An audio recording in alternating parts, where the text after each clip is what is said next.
Hey, I'm Steve. A lot of people complain about their iPhone battery and the fact that it doesn't hold a charge.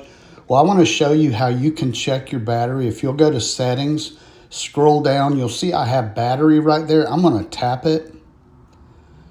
You need to know how your battery's doing on your iPhone, and this page will give you a lot of information. If you scroll down to battery health, tap it.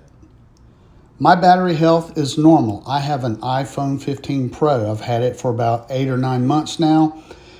This iPhone battery is performing as expected. If you look at the center, maximum capacity, 99%. This is a measure of battery capacity relative to when it was new. My iPhone battery is doing great. Yours may or may not be. The cycle count, 166.